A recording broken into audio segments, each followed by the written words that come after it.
दूरदर्शन मध्य प्रदेश पे हाजिर है हम लेकर आपका अपना कार्यक्रम जागो ग्राहक जागो। मैं हूं आपके साथ डॉक्टर ईशा राजे तिवारी। और दर्शकों, हम सभी जानते हैं कि एक जो किसान होता है वो बहुत बड़ा उत्पादक होता है। हम सभी के लिए वो अनाज, फल, सब्जी का उत्पादन करता है, लेकिन साथ ही में वो एक उपभोक्ता भी होता है। अब वो उपभोक्ता कब कहलाता है ये हम जानेंगे आज के कार्यक्रम में। क्यों एक किसान का जागरूक होना बहुत जरूरी है, इस पर हम चर्चा करेंगे। और इस विषय पर चर्चा करने के लिए आज हमने अपने स्टूडियोज में इनवाइट किया है डॉक्टर नरेंद्र कुमार कुलश्रेष्ठ जी को, जो कि अतिथि संकाय हैं सहकारी प्रबंध संस्थान भोपाल में। आपका इस कार्यक्रम में बहुत बहुत स्वागत है। धन्यवाद मैडम। इसी के साथ हमें जानकारी देने के लिए आज हमारे बीच उपस्थित हैं श्री मोहन चौकसी जी, जो कि उपभोक्ता एडवोकेट हैं। आपका भी इस कार्यक्रम में बहुत बहुत स्वागत है। चौकसी जी, सबसे पहले तो हम आपसे यही जान लेते हैं कि एक किसान, जिसे हम उपभोक्ता भी बोल रहे हैं, तो वो उपभोक्ता कब कहलाता है? देखिए, जब भी कोई व्यक्ति कोई भी वस्तु खरीदता है और उसके बदले कोई मूल्य अदा करता है तो उसी वक्त वो उपभोक्ता हो जाता है जी। और उपभोक्ता होने के लिए आपको जरूरी चीज़ है कि आप जो भी उत्पाद खरीदें उसकी पूरी जानकारी प्राप्त कर लें। उसके बारे में पूरी जानकारी देने का उस विक्रेता को से आपको अधिकार है कि आप सारी जानकारी उससे प्राप्त कर लें जी। और बिल ले लें, तभी आप बिल्कुल। उपभोक्ता बन जाते हैं। बिल्कुल। कुलश्रेष्ठ जी, जैसा कि हम सभी जानते हैं कि कंज्यूमर प्रोटेक्शन एक्ट ऑलरेडी है हम सभी के पास। अगर किसी को जरूरत पड़ती है, उपभोक्ता को शिकायत करना है, कभी कोई परेशानी गई है, उसका निवारण वो चाहता है, तो उसके लिए वो संपर्क कर सकता है। लेकिन अगर हम किसान की बात करें तो क्या वो भी इस कंज्यूमर प्रोटेक्शन एक्ट के अंडर में आता है? मैडम, कृषि के तहत बीज अधिनियम, खाद अधिनियम, कीटनाशक अधिनियम, ये 3 कानून ऑलरेडी हैं। लेकिन जो भी किसान एग्री इनपुट खरीदता है, चाहे वो खाद खरीदे, चाहे वो कीटनाशक खरीदे या फंजीसाइड खरीदे या बीज खरीदे, तो वो उपभोक्ता की कैटेगरी में आ जाता है, जैसे सर ने बताया। बिल्कुल। इसी के साथ अगर आपके मन में भी कोई प्रश्न है, कोई परेशानी अगर आपको कभी गई है, उपभोक्ता किसान है अगर आप, तो उसके लिए आज आप हमसे संपर्क कर सकते हैं। हमसे संपर्क करने के लिए हमारा नंबर नोट कर लीजिए। हमारा नंबर है 0755-266-0049। हमारा टोल फ्री नंबर भी है, आप उसे भी नोट कर लीजिए। हमारा टोल फ्री नंबर है 1800-233-0040। ये नंबर आपकी टेलीविजन स्क्रीन पर भी दिखाए जा रहे हैं। साथ ही अगर आप कोई सुझाव देना चाहते हैं दूसरे किसानों के लिए, तो उसके लिए भी आप हमसे संपर्क कर सकते हैं इस विषय पे। साथ ही हम जानते हैं, अब हमारा कोई किसान भाई बहन है और उसे कोई सामान की खरीदारी करनी है कृषि से संबंधित, तो ऐसे में उसे कहाँ जाना चाहिए? क्योंकि बहुत सारे ऑप्शंस उसके पास होते हैं, बहुत सारी छोटी दुकानें होती हैं, बड़ी दुकानें होती हैं, शोरूम्स होते हैं, बहुत सारे ऑप्शंस हैं उसके पास। तो आपके हिसाब से उसे सबसे पहले कहाँ जाना चाहिए? कुछ ऐसा ऑथराइज डीलर रहते हैं, उनके पास जाना चाहिए? मैडम, जो भी वो चीज़ खरीदना चाहता है, चाहे खाद खरीदना चाहता है, तो उस खाद के विक्रेता के पास उसको जाना होगा। और जब वो वहाँ से एग्री इनपुट परचेज करे तो उसको ये देखना आवश्यक है कि जिस कंपनी का उत्पाद वो खरीदने जा रहा है, क्या वो उस कंपनी का डीलर है, उसके प्रोडक्ट उस कंपनी के द्वारा जो निर्मित किए गए हैं वो सब उसमें लाइसेंस में दर्शाए रहते हैं, जो कि licence deputy director agriculture office जिले के से जारी होता है जी। और उसमें सहयोग करते हैं seed inspector, insecticide inspector, fertiliser inspector. तो पहली चीज तो ये कि देखना है कि वो डीलर है कि नहीं, ऑथराइज डीलर है उस कंपनी का जी। और एग्री इनपुट खरीदने से पहले उस प्रोडक्ट के बारे में जानकारी हासिल करता है। वो जानकारी हासिल करने के लिए उसके पास अपने मित्रगण होते हैं। मित्रगण के साथ साथ कृषि से संबंधित हर जिले में एक कृषि विज्ञान केंद्र होता है। उदाहरण के तौर पे हम भोपाल की बात करते हैं तो भोपाल में central institute of agriculture engineering में कृषि विज्ञान केंद्र है। वहाँ के नंबर से जाने से पूर्व वो वहाँ जो हेड हैं, साइंटिस्ट हैं, उनसे संपर्क कर सकते हैं फोन पर, जी बिल्कुल। या जाना चाहें तो वहाँ जाकर के भी जानकारी जी। हासिल की जा सकती है। और कहाँ से जानकारी हासिल की जा सकती है ये हम जानेंगे, लेकिन उससे पहले हमारे साथ कॉलर जुड़ गए हैं नंद स्वरूप मिश्रा जी, बाराबंकी उत्तर प्रदेश से। उनका सवाल हम जानते हैं। बहुत बहुत स्वागत है कार्यक्रम में, बताइए क्या सवाल है आपका। मैडम, मैं नंद स्वरूप मिश्रा हूँ, बाराबंकी से। मैं जानना ये चाहता कि हम किस पैसे के किसान है, तो किसान को बीज भी चाहिए, चाहिए दवाएं भी चाहिए और खाद भी चाहिए, लेकिन अगर हम बीज उसमें डालें हमारा 2% या 3% का जवाब होता है, बेचने में तो जो गोदी या पैकेट है बड़ा लगा है, लेकिन बड़ा खूबसूरत है, बीज अच्छा नहीं निकला, तो इसका किस प्रकार से निवारण होगा, किस प्रकार से समाधान होगा। जी बिल्कुल। देखिए, यदि आपने कोई बीज खरीदा है और आपको लगता है कि बीज में कोई खराबी थी, तो आप पहले तो उसका बिल लेके और किसी भी आपके ज़िले में एक कंज्यूमर फोरम होगी, वहाँ उसकी शिकायत प्रस्तुत कर सकते हैं। इसके साथ ही यदि आपके पास बीज का सैंपल हो तो आप उसकी फोरम के माध्यम से जांच भी करा सकते हैं।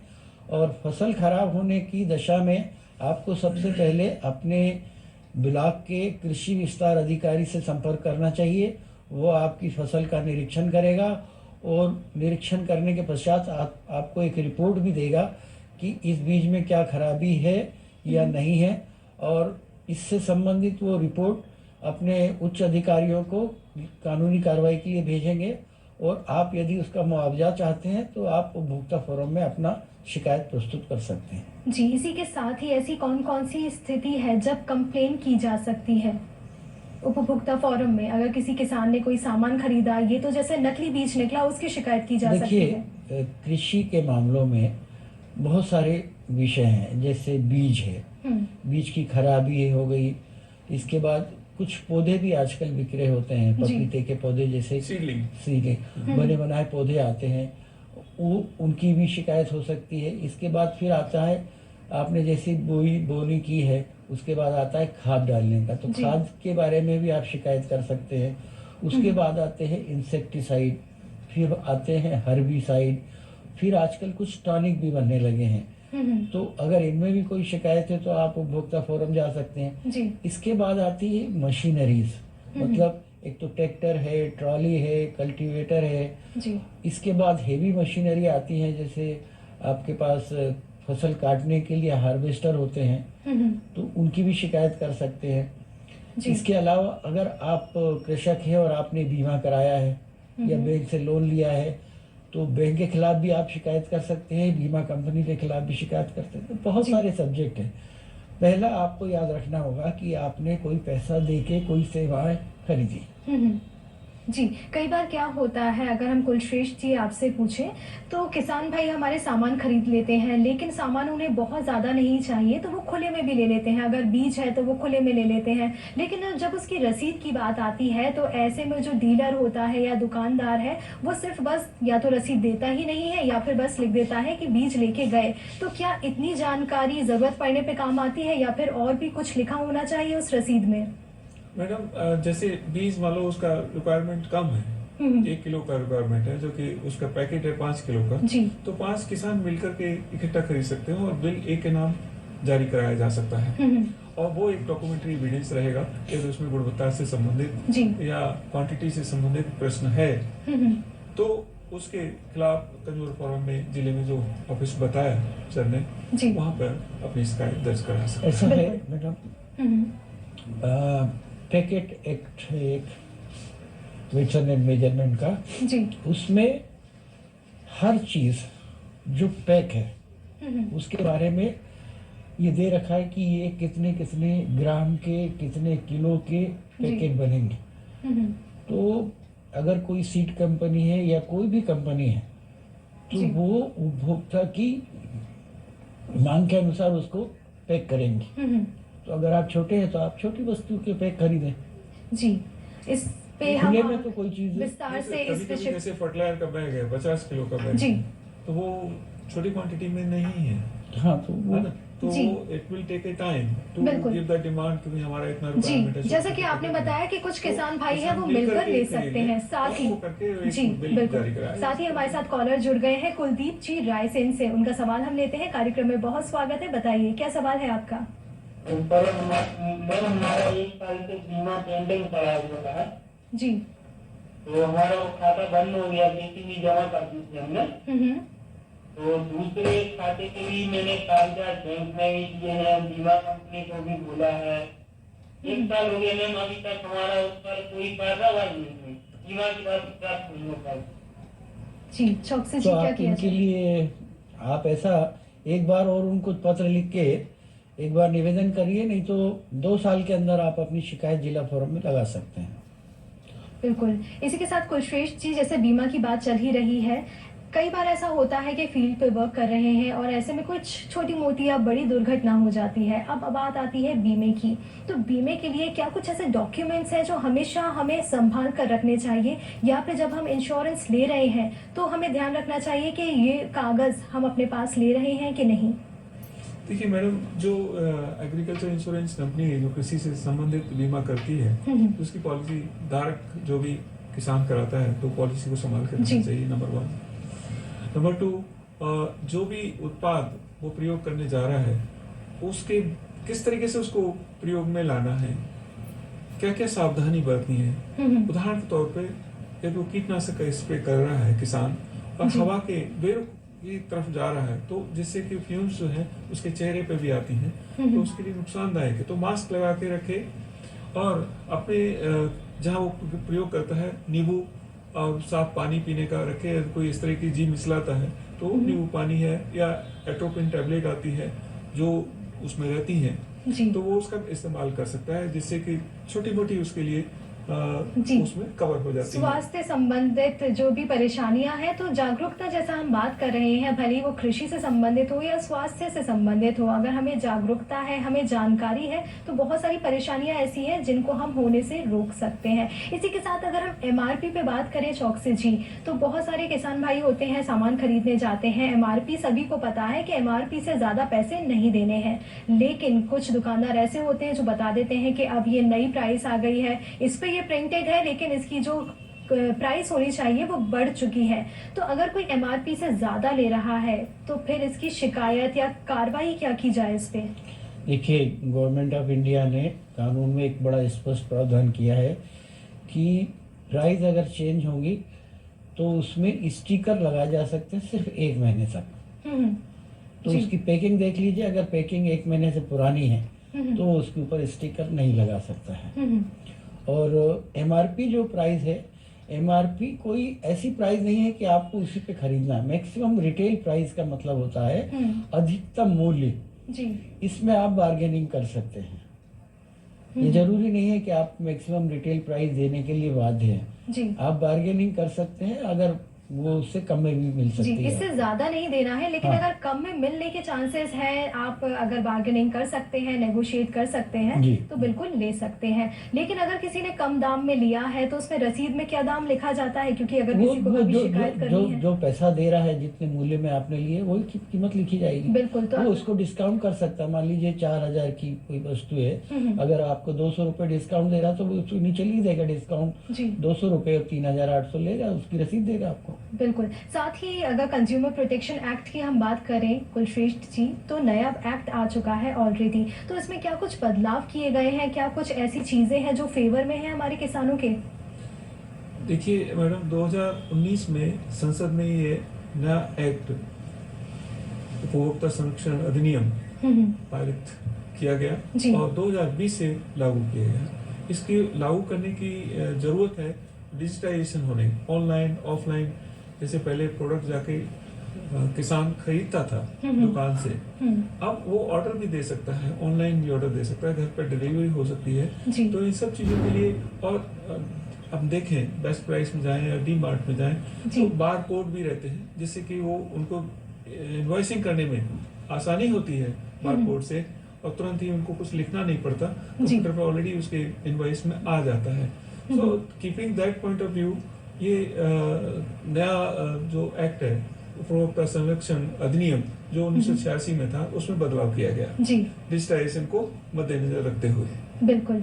और इसके साथ साथ और ऑनलाइन की सुविधाएं भी बहुत सारी की है भारत सरकार ने, जो किसान उसका लाभ उठा सकता है। बिल्कुल, इसी से संबंधित प्रश्न चौकसी जी मेरा आपसे है कि अगर हमारा कोई कृषक भाई बहन है, वो कोई सामान ऑनलाइन खरीदता है, क्योंकि ऑनलाइन आजकल लगभग बहुत सारे इजी भी जाता है, घर बैठे आपको सामान मिल जाता है। कृषि संबंधित सामान अगर घर पे बुलवाया, उसमें कोई खराबी निकली, तो ऐसे में शिकायत कहाँ करनी चाहिए, कैसे करनी चाहिए, क्या कुछ डॉक्यूमेंट्स प्रेजेंट करने पड़ेंगे?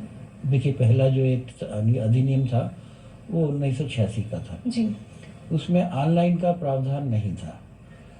ऑनलाइन पहले ऐसा प्रावधान था कि जहां कंपनी का ऑफिस है उसी जिले में आप लगा सकते हैं, लेकिन 2019 के इस एक्ट में ये स्पष्ट प्रावधान लगा है कि जहां शिकायतकर्ता रहता है वो वहां पे शिकायत लगा सकता है। तो अगर जी। आप ऑनलाइन कोई भी वस्तु खरीदते हैं, वो आपके घर पे डिलीवर होती है, तो आप अपने शहर में ही, अपने ही जगह पे उसकी शिकायत लगा सकते हैं। जी बिल्कुल, हमारा कार्यक्रम सजीव फोन इन है, तो आज के विषय से संबंधित आपके मन में जो भी प्रश्न आ रहे हैं, कहीं आपके साथ कोई धोखाधड़ी तो नहीं हुई, कहीं आपने शिकायत की हो लेकिन अभी भी उसका समाधान आपको नहीं मिल पाया है, तो उसके लिए आप हमसे संपर्क कर सकते हैं कृषि के क्षेत्र में। हमारा नंबर है 0755-266-0049। हमारा टोल फ्री नंबर है 1800-233-0040। इसी के साथ हम ये जानते हैं कि सब्सिडी प्रदान की जाती है। बहुत सारी ऐसी मशीन्स होती हैं, तो उसमें सरकार कहती है कि आपको जो भी सामान लेना है, इसमें आपको सब्सिडी मिल जाएगी। तो अगर किसी ने सब्सिडी पे कोई मशीन उठाई, उदाहरण के तौर पर ट्रैक्टर किसी ने खरीदा, उस पर उसे सब्सिडी मिल गई, लेकिन जब उसका इस्तेमाल करना उसने शुरू किया तो उसे लगता है कि ये तो ढंग से काम नहीं कर रहा है, इसमें परेशानी जा रही है, तो क्या ऐसे में भी वो शिकायत कर सकता है? जी मेरे से जी। देखिए, उसमें कोई भी हम उत्पाद खरीदते हैं, जैसे ट्रैक्टर की मैडम ने बात की, तो उसकी वारंटी रहती है। वारंटी पीरियड में टोल फ्री नंबर है, जैसे आपने लैपटॉप खरीदा, मोबाइल खरीदा, तो जो डेल का लैपटॉप है, तो ऑनलाइन घर बैठे ही वो समाधान उसका वहाँ कर देते हैं उस तरीके से। जी ठीक है। बिल्कुल। और वारंटी के पीरियड में they are providing the free services, they will not charge from them, है ना। तो वो एक प्लस पॉइंट है जो भी उपभोक्ता है उसके लिए कि जी। इस अधिनियम के तहत उसको ये वारंटी मिली है, तो उसका पूरा फायदा उनको उठाना चाहिए। वारंटी के बाद कोई है, वारंटी एक्सटेंड भी कराई जा सकती है, यहाँ तक भी विकल्प है अभी। और नहीं है तो उसकी जो सर्विस सेंटर है, वहाँ पर जो फीस है, जी। फीस है, उसका पेमेंट करके उसको रेक्टिफाई कराया जा सकता है। बिल्कुल। इसी के साथ मानविका जी हमारे साथ जुड़ गई है भोपाल से, उनका भी सवाल हम लेते हैं। कार्यक्रम में बहुत बहुत स्वागत है, बताइए क्या प्रश्न है आपका? जी मानिका जी, अपना सवाल पूछिए। जी मैडम, मैं ये पूछना चाहती हूँ कि हमने एक कुछ बीज खरीदे जैसे कि और ऑनलाइन खरीदे, लेकिन वो बीज क्या सही आए हैं? जैसे कि हमने कपास के बीज खरीदे थे, लेकिन हम पहचान नहीं सकते कि हाँ कपास है, क्योंकि इसमें इन्फॉर्मेशन नहीं है। कोई ऐसे इन्फॉर्मेशन सेंटर्स होते हैं कि वहाँ पता कर सके कि ऐसे होते कपास के बीज और उसकी क्वालिटी और एक्सपीरियंस भी ऐसे होता है? जी। उससे संबंधित मैडम ये जो कृषि विज्ञान केंद्र बनाए जाते हैं गाइडेंस के लिए। हाँ, जी, ध्यान से धन्यवाद। सुनिए, कृषि विज्ञान केंद्र है, वहाँ पर एक्सपर्ट होते हैं, सब्जेक्ट मैटर स्पेशलिस्ट। यदि आपने कपास से संबंधित है, बीज से संबंधित है, तो वहाँ पर वो उसका जवाब देते हैं। अलग अलग विषय के अलग अलग एक्सपर्ट रहते हैं, वो आपको उसकी जानकारी देते हैं। दूसरी बात यह है कि जो कंपनी का आपने बीज खरीदा है, वो कंपनी खरीदने से पूर्व उपभोक्ता का एक अधिकार होता है कि उसको चुने, इंफॉर्मेशन कलेक्ट करे, है ना, और उसके आधार पर ही उत्पाद को खरीदे, जान अपना पूरा ज्ञान हासिल करने के जी। उपरांत। और उसके उपरांत बीज सही है या नहीं है, तो उसके लिए उसको बीज को एक टाट की बोरी में रख करके पानी से गीला कर दे, तो उसका अंकुरण क्षमता पता लग जाती है, कितने परसेंटेज उसमें जर्मिनेशन हुआ। 5 बीज लिए, 5 में से कितने बीज आपके जर्मिनेट हुए, उससे आपको पता लग सकता है। आप खुद भी कर सकते हो। बाकी कृषि विज्ञान केंद्र हर जिले में है। भोपाल में central institute of agriculture engineering में है कृषि विज्ञान केंद्र, और वहाँ पर जो हेड है डॉक्टर दीपक जी। सिंह, आप उनसे संपर्क कर सकते हैं। उनका नंबर मैं मैडम को दे दूंगा जी। और वो मैडम आपको सर्कुलेट कर देंगी, उससे आप संपर्क कर सकते जी, ये निःशुल्क होती है सारी हैं। जानकारी? निःशुल्क है जानकारी। बिल्कुल। इसी के साथ चौकसी जी आपसे जानना चाहूंगी कि बहुत सारे लोग ऐसे भी होते हैं जो बैंक से लोन ना लेकर आसपास कोई जान पहचान का है उससे उधारी पर ले लिया और सामान खरीद लेते हैं। अब उधारी पर अगर दुकानदार से सामान खरीदा है और उसमें कुछ गड़बड़ी निकल गई है तो क्या ऐसे में भी वो शिकायत कर सकता है या फिर उसे लगेगा कि पता नहीं करना चाहिए या नहीं? नहीं, उधारी पे अगर माल लिया है और उस पैसे देने का वादा किया है तब भी वो उपभोक्ता है, जी। वो इससे संबंधित शिकायत दर्ज कर सकता है। बस मैंने पहले आपसे कहा कि बिल लेना है तो उधारी बिल भी मिलता है, उधारी बिल का बिल लेके वो आ सकता जी। है और उसके आधार पर शिकायत लगा उस सकता बिल पे और क्या क्या लिखा होना चाहिए? है। बिल पे सारी चीज़ें जरूरी है, जैसे कितनी मात्रा में है, कौन से, अगर उसका मॉडल है या उसका कोई टाइप है वो, और कितने ग्राम का पैकेट है, जी। ये सारी जानकारी उसमें लिखी होनी चाहिए। बिल्कुल, तो हमें इस बात का बिल्कुल ध्यान रखना चाहिए। आगे अगर हमें कोई परेशानी जा रही है तो ऐसे में हमारे पास सारे डॉक्यूमेंट्स होने चाहिए और ये डॉक्यूमेंट्स कब होते हैं? जब हम सामान खरीद रहे हैं। इसलिए हमारा जागरूक होना बहुत ज़्यादा ज़रूरी है और बिल ज़रूर लेना है। साथ ही जो डिटेल्स हमें चौकसी जी ने बताई है वो सभी अगर नहीं लिखी है दुकानदार ने तो हमें लिखवानी है। इसी के साथ नरेंद्र जी आपसे जानना चाहेंगे कि नर्सरी में अगर हम जाते हैं बीज लेने के लिए, पौधे लेने के लिए, तो सभी के रेट्स जो है वो अलग अलग होते हैं हर नर्सरी के। तो ऐसे में समझ में नहीं आता है कि क्या अगर हमें कम सामान कम क्वालिटी में तो नहीं दिया जा रहा है या क्वांटिटी में, ये रेट्स का क्या रहता है? रेट के जहाँ तक है पौध खरीदनी है, चाहे टमाटर की है, बैंगन की है और फलदार पौधों की है, या वहाँ से तो सरकारी नर्सरी भी अवेलेबल है। जी। जैसे भोपाल के अंदर देखें तो जो आरटीओ नया ऑफिस बना है, मध्य प्रदेश उद्यानिकी विभाग की सरकारी नर्सरी है, वहाँ पे रेट तय गवर्नमेंट से हैं, जी। उन रेट पे हर चीज की पौध उपलब्ध है, चाहे सब्जियों की लेना चाहें, जी। और वैरायटी वाइज उन्होंने स्वयं की होती है, वो पौधे अपनी नर्सरी में तैयार करते हैं, पॉली हाउस में तैयार करते हैं और जी। वो फिर उपलब्ध कराते हैं।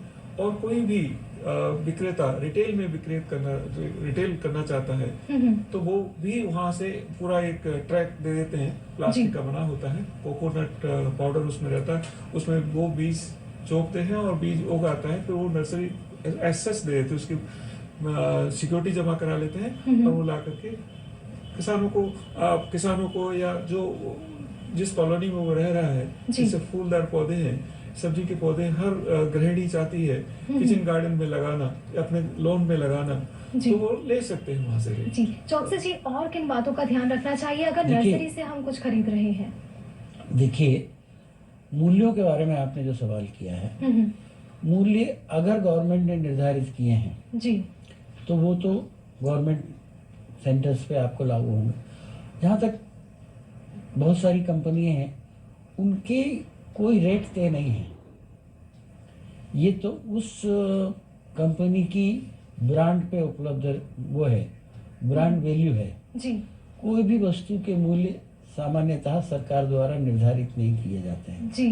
तो मूल्य तो जो उन्होंने निर्धारित किए हैं वो फाइनल है। जी। किसी का नियंत्रण रहता है इस पे? नहीं, मूल्यों पर किसी का नियंत्रण नहीं है। अब हम ऐसे पूरे वर्ल्ड में मार्केट में चले आए हैं, पूरा विश्व में उपभोक्ता है बिल्कुल। और ब्रांड वैल्यूज होती हैं।